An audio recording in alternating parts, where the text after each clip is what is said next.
Good afternoon, everybody. It's a pleasure to be here this afternoon to present to you about our business and where it's developed over the last couple of decades. And yes, it is a long game, this.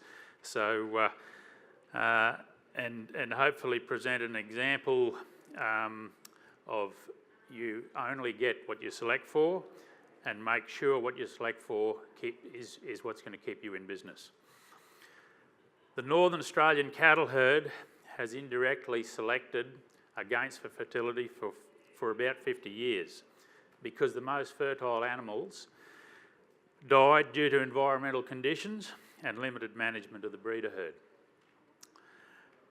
All the reports and benchmarking studies conducted over the last probably 10 years, a good one more recently, haven't painted a terribly good picture of the northern beef industry. In fact, a 50-cent drop in the marketplace, which I think we've just seen in the last 3 weeks, and a 2% rise in interest rates would create a very serious challenge for the northern industry. So we're starting from a pretty low base. 47% weaning rates are not uncommon. And with fertility being the biggest profit driver for us up there, we have a huge opportunity here for improvement. Our business runs a herd of approximately 10,000 head of cattle, which includes Werrington up in the northwest of Townsville, where our breeding operation is headquartered, and Rainmore, which is in central Queensland, halfway between Alpha and Tambo, for those of you who are familiar with Queensland. We also have a satellite herd that we run on agistment all over the place, wherever there's grass, basically, to keep our turnover going. Our target markets include predominantly heavy feeder steers. 80% of our male turn-off go into the 450 to 520 kilo range. We sell them to the feedlots, and they end up in the 100-day grain-fed Japox market. We also produce cattle for the domestic feeder market and domestic slaughter for those that go out of that space, and obviously export slaughter of cull cows and some, but very important, to the live export trade. Breeding cattle in North Australia, in the North Australian environment, is extremely challenging.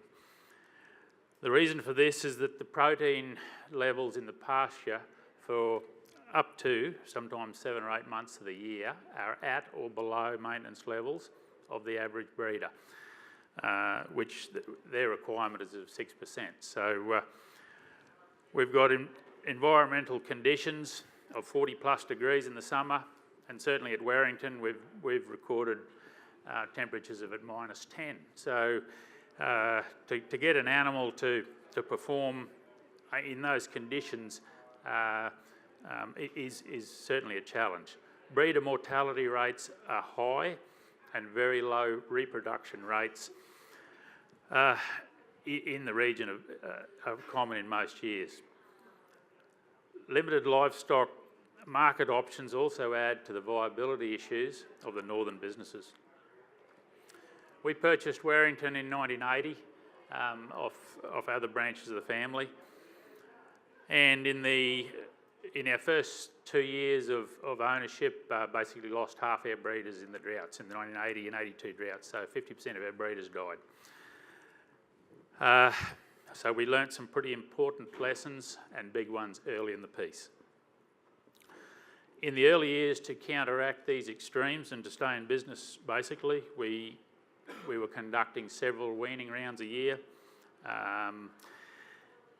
It was the early days of supplementary feeding with urea-based licks, and it was at this time that we began removing subfertile females from the herd by regular preg testing. Selecting the right genetics has been a crucial element in achieving the best possible outcomes with regard to effect on profit drivers in our breeder herd. Bulls are selected on data of speed of rebreed through generations of dams using days to calving EBVs, low age at puberty thresholds using scrotal circumference measurements, and more recently the live export and JAPOX indexes, which have come along recently. Because animals are selected for early maturity, well muscled and easy doing, at any stage from 12 to 2.5 years of age, these animals are marketable, which helps us to counteract the variability in seasons. We don't wait for them to finish. They get on with that job themselves. All our males are turned off by 2.5 years. By selecting for fertility as a byproduct, an extremely important one, we also get adaptation, which allows for easier doing animals, resulting in on-time turn-off. Temperament is also of much importance to us. Our quiet, gentle cattle are a pleasure to work, and weaners go through a thorough education program. The current breeder herd management includes a 120-day seasonal joining period, calving from September to December to align the peak animal demands with the peak pasture production. Calving is finished by the end of December, allowing for different options if the dry season persists, a bit like the one we're currently experiencing over much of Queensland. Most importantly, with our system and in our environment, we must have the last calf weaned by the 3rd week in April, certainly so we're not carrying lactating cows through winter, but we're allowing those cows to build up some body condition score so they're calving in good condition to allow a better rebreed rate on from there. All cows that fail to calve and empty heifers are sold. Heifers are segregated and managed separately until they are pregnant with their second calf. It's in the northern herds, it's this group of animals that find it increasingly difficult to rebreed. I've been in some herds preg testing, and it's not uncommon to find a 5% rebreed rate in these heifers in these environmental conditions up there. So therefore it is doubly important to have adapted cattle that will conceive in a lower body condition than what would be absolutely desirable in better conditions. The important thing about this is that this particular group of females make up between 20 and 30% of our herds. So the improvements here can have absolute significant effect.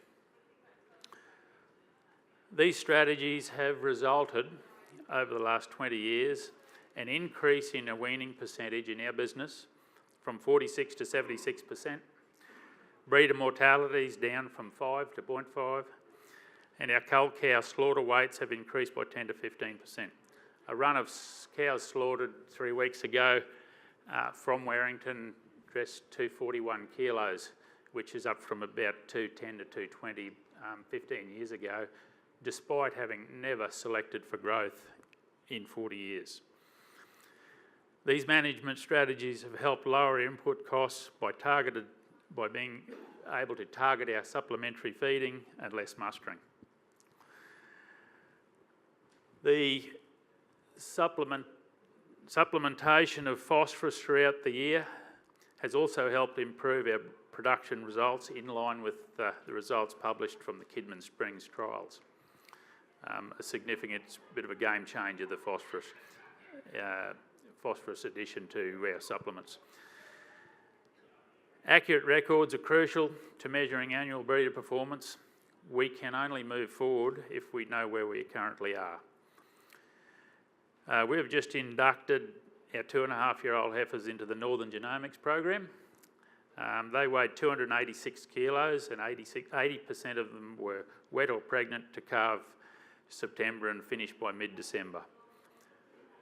I believe this program has the potential to to improve the performance of the northern herd. However, it has to be said that there are absolutely no silver bullets or shortcuts to improving profitability in the north. It's a combination of sound herd management strategies, genetic selection, pasture and nutrition management. It's a case of combining all these, and we get a 1 + 1 = 3 scenario. Property development has also played an integral part in achieving our results by doubling the number of waters and paddocks, and hence reducing grazing pressure and improving the utilisation. The addition of stylos into our pasture mix has also had an effect on production. The next steps for our business is to further tighten our joining period while continuing to select superior genetics that have commercial relevance. We have not reached our full potential and will continue on the road of genetics and management improvement with open minds.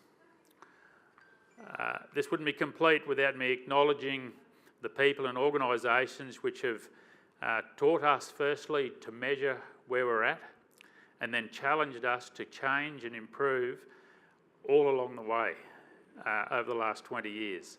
They are the Queensland DPI Extension Officers in the north. They're a great team up there. It's the Resource Consulting Services and the Grazing for Profit program, and Mr. Alf Collins of Ballare Valley. Thank you.